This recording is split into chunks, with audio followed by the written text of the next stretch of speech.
할렐루야. 하나님의 뜨거운 사랑이 오늘 우리의 삶에도 풍성히 흘러갈 줄 믿고 1월 15일 금요일 하나님의 말씀을 묵상합니다. 사도행전 4장 13절에서 22절입니다.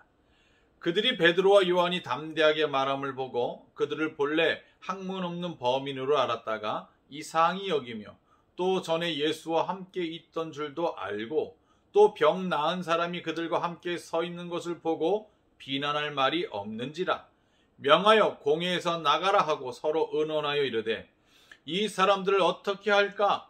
그들로 말미암아 유명한 표적 나타난 것이 예루살렘에 사는 모든 사람에게 알려졌으니 우리도 부인할 수 없는지라.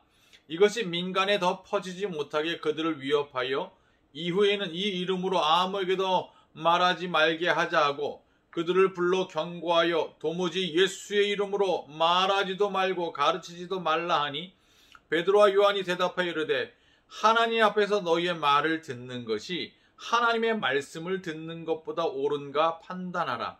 우리는 보고 들은 것을 말하지 아니할 수 없다 하니 관리들이 백성들 때문에 그들을 어떻게 처벌할지 방법을 찾지 못하고 다시 위협하여 놓아주었으니 이는 모든 사람이 그 된 일을 보고 하나님께 영광을 돌림이라. 이 표적으로 병 나은 사람은 40여 세나 되었더라. 아멘. 오늘 말씀은 어떤 위협에도 불구하고 담대하게 복음을 증거하는 제자들의 모습을 봅니다. 성전 미문에 구걸하던 장애인 22절에 보니까 40여 세가 되었다. 그러니까 40년 이상 남의 도움 없이는 살 수 없는 구걸하던 이 사람이 베드로와 요한이 나사렛 예수 이름으로 병고침의 기적을 행하자 그 예루살렘 사람들에게는 온통 화제거리가 된 것이죠.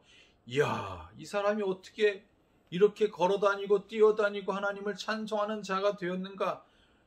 그 엄청난 기적 앞에 놀라지 않을 수 없지요. 그리고 그 이후에 베드로는 예수 그리스도 이름으로 복음을 증거할 때 3,000명이 회심하여 돌아오고 또 말씀을 듣는 5,000명이 또 주의 백성이 되고 엄청난 폭발적인 복음의 역사가 나타나자 유대 종교회의 최고의 종교회의인 산헤드린 공회가 개최되어서 당대의 유대의 종교 지도자들의 그 연합회 모임인 이 최고의 회의에서 이들을 불러다가 토론을 하는데 베드로와 요한 어부 출신이죠. 갈릴리 어부입니다. 무식한 어부인 줄 알았는데 당대 최고의 지성을 자랑하는 종교 지도자들과 대화할 때 토론할 때 거침없이 담대하게 그 말씀을 전하는 거예요. 산헤드린 공회가 어떤 곳입니까? 하나님의 말씀인 율법을 해석하고 종교 재판을 하고 성전의 치안을 유지하는 등 정말 유대 사회의 가장 최고의 기관입니다. 오늘날 우리로 말하면 국회와 같은 그 기능을 감당하는 곳이죠. 그러니 최고의 사람들이 모여서 베드로와 토론했지만 답을 찾지 못합니다. 그러자 그들의 대책이 무엇입니까? 공회의 권위를 가지고 너 예수 이름으로 이 복음 전하지 말아라 위협하고 경고합니다. 왜 그렇습니까? 산헤드린 공회에서 인정하고 자격을 취득한 자만이 백성들을 가르칠 수 있는 자격을 얻을 수 있다라고 했기 때문에 산헤드린 공회가 그 권위를 가지고 제자들에게 복음을 증거하지 말아라. 예수 이름 증거하지 말아라 라고 한 것입니다. 하지만 유대 최고 기관조차도 사도들의 이 복음 증거를 제지하지 못했습니다. 아무리 위협하고 협박해도 사도들, 예수의 제자들의 반응이 무엇입니까? 19절 20절에 나와 있죠. 하나님 앞에서 너희의 말을 듣는 것이 하나님의 말씀을 듣는 것보다 옳은가 판단하라.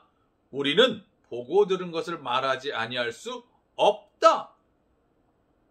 나는 하나님의 말씀을 전하지 않을 수 없다. 너희의 말보다 누구의 말이? 하나님의 말씀이 최고의 권위의 말씀 아니냐. 우리는 눈으로 보고 귀로 들은 이 복음을, 생명의 복음을 전하지 않을 수 없다. 누구 앞에서요? 하나님 앞에서라고 표현했습니다. 이것이 존 칼빈의 유명한 신학의 기조인 하나님 앞에서, 코람 데오, 하나님 앞에서 신전의식, 이 말씀 속에 있는 것이죠. 하나님 앞에서 나는 이 복음을 전하지 않을 수 없다. 나는 너희들의 권위와 너희들의 권력을 두려워하지 않고 내가 두려워할 분은 하나님 한 분밖에 없다라는 분명한 확신으로 이 고백을 한 것입니다. 그렇습니다. 코람 데오, 하나님 앞에서 있기 때문에 나는 세상을 두려워하지 않는다. 세상의 권력과 유혹을 두려워하지 않는다. 하나님만을 최고로 두려워하기 때문에 하나님 원하시는 일은 난 할 수밖에 없다라는 이들의 믿음의 고백, 어떤 위험에도 불구하고 믿음으로 대처하는 그들의 모습을 오늘 우리는 보게 되는 것입니다. 사랑하는 성도 여러분, 그럼에도 불구하고 복음은 전해져야 되고, 그럼에도 불구하고 생명의 역사는 계속 펼쳐져야 되고, 그럼에도 불구하고 교회를 통해서 하나님의 나라는 이 땅에 더 확대되어야 합니다. 정말 온 인류와 대한민국이 코로나19로 정말 심각한 지경에 이르지 않았습니까? 우리 믿음의 사람대로 교회에 나와 예배드리지 못하는, 마음껏 모임을 갖지 못하고 식탁 교대도 갖지 못하고 정말 모였다 하면 이제 이상한 사람 취급당하는 그런 시대가 되었음에도 불구하고 저와 여러분은 교회에서 모이나 집에서 영상 예배를 드리나 어디에 있든지 끝까지 주님 다시 오시는 그날까지 우리의 사명은 뭐예요? 하나님 앞에서 감당해야 될 사명은 뭐예요? 예수 이름으로 생명의 복음 전하는 것입니다. 나를 통해 많은 사람이 하나님의 자녀로 아버지 새롭게 되어지는 이 구원의 역사가 계속해서 펼쳐지는 것입니다. 사랑하는 성도 여러분, 새해 이 사명 감당하시기 바랍니다. 아무리 힘들어도 여러분을 통해서 예수 이름, 예수 생명의 역사는 계속해서 나타나야 합니다. 교회와 교인의 최고의 사명은 무엇일까요? 복음 전파입니다. 교회가 세워진 분명한 목적은 예수 그리스도의 복음을 전하는 것입니다. 예수의 생명을 온 세계에 전하는 것입니다. 그러하기에 나온 말이 있죠. 생명보다 귀한 사명이라고요. 예, 이 사명이 우리의 생명보다 귀하다. 생명을 다해 감당해야 될 이 복음 증거의 사명, 올 한 해 우리 교회가, 성도인 내가, 주님의 제자인 내가 감당해야 하는 것입니다. 축복에는 사명이 따른다라는 또 유명한 글귀도 있지 않습니까? 여러분이 엄청난 구원의 축복 받았습니다. 하루하루 하나님께서 은혜로 붙들어 주십니다. 이 모든 축복에 뭐가 따른다고요? 사명이 따른다고요. 이 사명, 무슨 사명이에요? 예수 생명의 복음, 이 복음을 증거할 사명이 여러분에게 주어졌습니다. 축복에는 사명이 따릅니다. 생명보다 귀한 사명 받았습니다. 담대하게 하나님 앞에서 세상 두려워하지 말고 이 복음 증거의 사명 감당하는 올 한 해가 될 수 있기를 우리 주님의 이름으로 축원을 드립니다. 하나님 아버지, 생명보다 귀한 사명, 예수 이름, 예수 생명, 예수 복음 전하는 그 일이 코로나19에도 불구하고 계속해서 우리 교회를 통해, 교회의 멤버된 우리 성도들을 통해 계속해서 이 생명의 역사가 펼쳐지게 하여 주옵소서. 고람되어 하나님 앞에서 살아가오니 세상을 두려워하지 않게 하여 주옵소서.